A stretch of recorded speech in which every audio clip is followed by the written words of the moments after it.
Hey guys, this is Comic Uno. Today I'm doing a review for Young Justice Invasion, and this episode is called Intervention. So let's talk about this episode. This is getting to the end. We're starting to develop our main story, which is the Reach. Last season it was about the Mole, and now again this season it's about the Reach. So this is more of a Blue Beetle-centric episode where they're trying to get Blue Beetle back on their side to get the Reach not to control the Scarab anymore, with and also Green Beetle's Scarab not to be controlled. So we actually get a weird mix of a team of characters that we haven't seen in a while. Zatanna, which really we haven't seen her since the beginning of the season. Once we found out that she's part of the Justice League, we haven't seen her in a really long time. We saw Rocket, another character that's always with Zatanna, so we never get to see her either, because they both joined the Justice League at the same time. We got to see Beast Boy, another character we haven't seen in a while. Tim, Barbara we actually do see a lot, but I feel like she's kind of painted in the background. We get to see her fight a little in this episode. Impulse, another character that is important for a Blue Beetle-centric episode, and a character we haven't really seen in a while.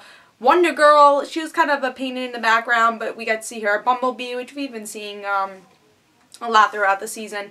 But a really nice mix of characters for this team, and they do help Blue Beetle in this ritual way to get the Scarab off mode, and now they are back on the Young Justice team. And Green Beetle is also like, oh, I can't even believe that I'm not controlled by the Scarab anymore. It's been so long. So we get to see that, and you know, the Reach starting to lose ammo, I guess, because they lost now Green Beetle and Blue Beetle. They don't have a lot of fleets, so every episode seems like they're losing some sort of ammo for that big battle, which will probably be the last episode or second to last episode. I enjoyed this episode, but I think it also made me realize that the Reach storyline in general really isn't that strong. It really hasn't been developed that much, and you get to realize that a lot in this episode. The Reach storyline, I feel like, is not what Season 2 is all about, and what was so powerful about Season 2.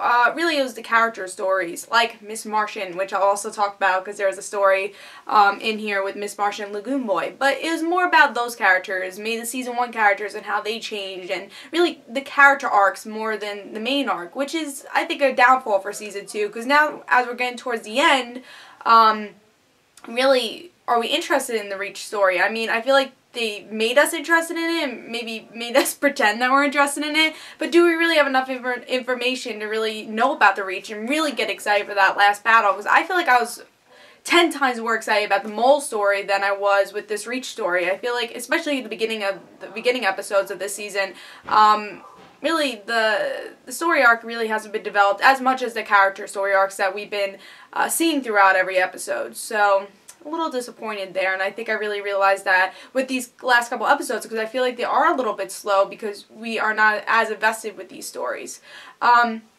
I'm glad that Blue Beetle's back on the team. Now, I think this episode was great to get that, and I think they needed that because that was a big story. So now it's nice to see Blue Beetle and Green Beetle on the team.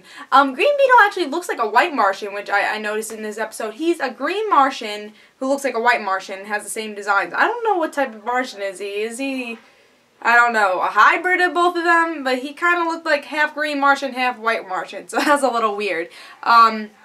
And let me talk about the Miss Martian and Lagoon Boy story also. Miss Martian breaks up with Lagoon Boy, which is like, finally, to the fans. I was very happy to see this. Lagoon Boy's like, I want you, I need you. And Megan's like, no, you know, there's problems with me, this is not you, you know, the total breakup thing. So I was really happy to see that, but the reason she did break up, she lied to Lagoon Boy, is really because of Connor, because she does ask, oh, where's Connor? I want to talk to him. And he is out with Wendy, one of their old classmates from high school. So Connor is now moving on, and now this is where Megan's finally broken up with Lagoon Boy, and now does she actually have a chance with Connor? Is Connor really invested with the relationship with Wendy? I think these are questions we're going to have to see in the end of the season, because I think that relationship is also going to grow, because I feel like that is one of the main plots of Young Justice, was that relationship. So, I think it will be cool to see what happens with those two, now that Megan is single now because of Lagoon Boy being all pissed and his angel face thing. I was just so happy, honestly. I just hate that character and I hated that relationship. So that was an awesome part for this episode for me. I was really happy to see Zatanna was a main focus in this episode also. Again, we haven't seen her character in a really long time. So it was really nice to see her be the person to actually help Blue Beetle. So it was really nice to see her character seen and used a little, so that was really nice. And same thing for Rocket. I mean, she wasn't as main of focus as Zatanna, but we got to see her actually talk and be part of this episode, be part of the team.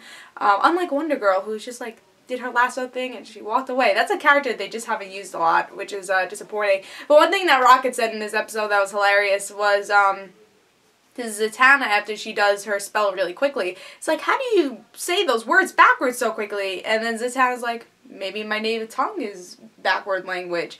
And I thought that was hilarious. It makes you think, like, how does Zatanna actually do these spells so quickly and know all these words backwards so quickly?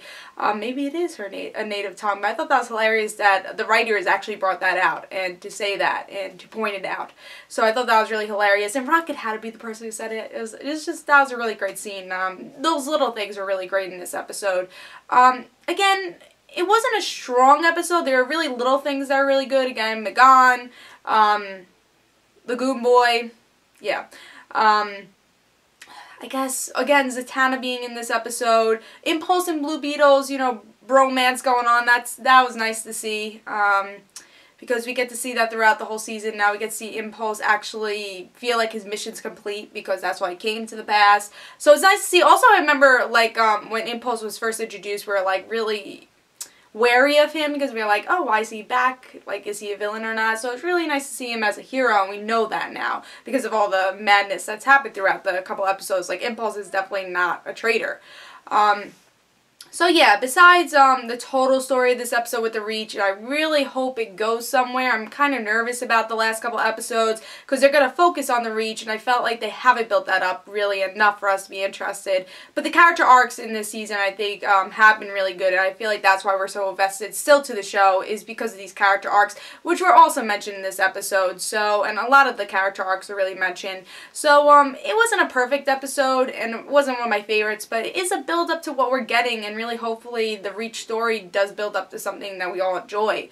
So we'll have to see. But tell me in the comments below, do you think the Reach story needs to be built up a little bit more? Do you think that's why when there's a Reach focused episode, it does run a little flat next to those centric episodes? Like, in my personal opinion, I like the Artemis and Aqualad episodes the most because those are the character story arc type of episodes, and I think those are the stronger episodes because I feel like that's what they've been developing. So tell me in the comments below what you thought about this episode. Were you happy to see characters we haven't seen in a while? Beast Boy, even though he didn't really talk, we got to see him a little.